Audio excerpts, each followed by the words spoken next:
ପିଲାମାନେ ଆଜି ଆମେ ଗୋଟେ ମୟୂରର କାହାଣୀ ଶୁଣିବା। କାହାଣୀଟିର ନାଁ ହେଉଛି ଭକ୍ତ ମୟୂର। ପ୍ରଭୁ ଶ୍ରୀ ରାମଚନ୍ଦ୍ର ପତ୍ନୀ ସୀତା ଏବଂ ସାନ ଭାଇ ଲକ୍ଷ୍ମଣଙ୍କ ସହିତ 14 ବର୍ଷ ବନବାସ ପାଇଁ ବଣକୁ ବାହାରିଲେ। ଯାଉ ଯାଉ ବଣରେ ସୁନ୍ଦର ଗଛଟିଏ ଦେଖିଲେ।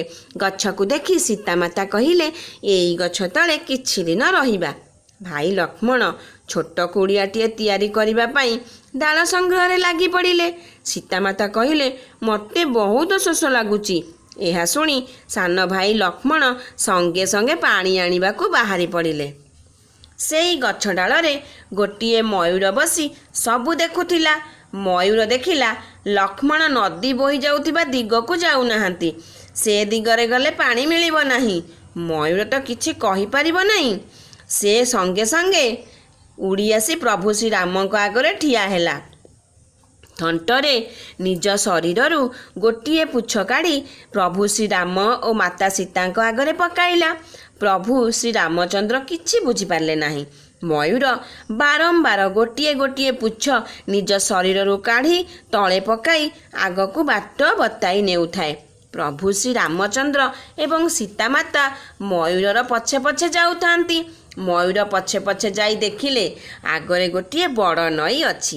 ସୀତାମାତା ପାଣି ପିଇଲେ, ତାଙ୍କ ଶୋଷ ମେଣ୍ଟିଲା।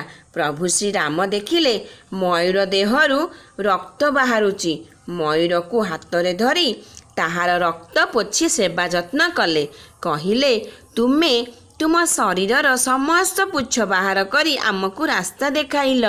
ସୀତାଙ୍କର ଶୋଷ ମେଣ୍ଟାଇବା ପାଇଁ କେତେ କଷ୍ଟ ପାଇଲ, ସେଥିପାଇଁ ମୁଁ ତୁମକୁ ଆଶୀର୍ବାଦ କରୁଛି। ମୁଁ ଯେତେବେଳେ ଆର ଜନ୍ମରେ ଅନ୍ୟ ଅବତାର ନେଇ ଜନ୍ମ ନେବି, ସେତେବେଳେ ତୁମ ପୁଚ୍ଛକୁ ମୁଁ ସବୁବେଳେ ମସ୍ତକରେ ଧାରଣ କରିବି। ମୁଁ ତୁମକୁ ମନେ ପକାଉଥିବି। ମୟୂର ଖୁସି ହୋଇ ନାଚିବାକୁ ଲାଗିଲା। ଖୁସିରେ ଭଗବାନ ମୟୂରକୁ ହାତରେ ଧରି ଗେଲ କଲେ। ମୟୂରର ସେବା କରି ତାକୁ ଉଡ଼ାଇ ଦେଲେ। ଦ୍ୱାପର ଯୁଗରେ ପ୍ରଭୁ ଶ୍ରୀରାମ ଭଗବାନ ଶ୍ରୀକୃଷ୍ଣଙ୍କ ଅବତାର ନେଇ ସେଇ ମୟୂର ପୁଚ୍ଛକୁ ମୁଣ୍ଡରେ ଧାରଣ କଲେ।